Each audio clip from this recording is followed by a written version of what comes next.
This debtor has not paid his bill in over a year. He's leasing it out, he's chartering it, so he's making money, he's just not paying. Oh man. I repossess boats and airplanes, and in the last 13 years I have repossessed more than 2,600 assets. I am on a television show called Airplane Repo. It aired on Discovery Channel. I would say I'm the banking industry's last resort for loans that they just can't collect on. The way you can avoid meeting me is just discuss your situation with the bank, and any promises you make, keep them. In most cases, for the bank to call me, the loan has to be 60 days past due or more. A lot of people think it's easier to find an airplane or a boat than it is a car, for example. In a lot of cases, no, because the airplanes can fly, and at that point you're just chasing them all over the world. There's a lot of crazy things that happen, obviously, when you're on a repo. I've been shot at a couple of times. I had a gentleman chase me around an airfield in Arkansas swinging a shovel at me.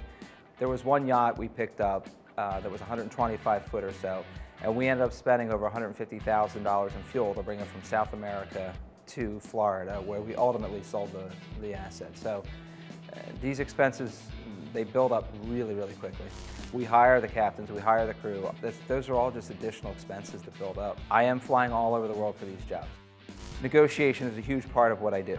Being very courteous and professional with them goes a long way to achieving our job. When we're dealing with repossessions of airplanes and boats, we deal with egos. If we can kind of appease their ego, the repos tend to go a lot smoother. We've even kind of set up strategies where we'll let the debtors tell people that we bought the boat from them, just to calm the ego down so they don't have to be embarrassed. So the thing to remember always from a debtor's perspective is the bank does not want to repo the asset. They lose money on repos almost every single time. The best thing a debtor can do if they come up to someone like me, if I come to your door, be honest and work with me. If you tell me that you're going to call the bank immediately and get this taken care of, I'll give you the bank's phone number. I'll keep working on the boat and have the bank call me, and I'll walk away. It's that simple. The worst thing a debtor can do is ignore the situation, stop answering phone calls, make a promise to pay on Thursday, and then not make any attempt at all. At that point, the collectors go kind of on a red alert thing, especially on the higher valued assets. So that will get the collectors to immediately call us to go secure the asset for them before any damage is done.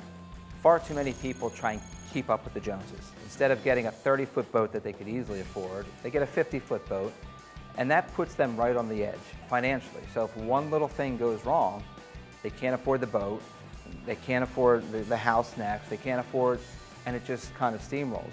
If people would stay within their means, a lot less of these repos would happen. Don't let your ego make financial decisions for you.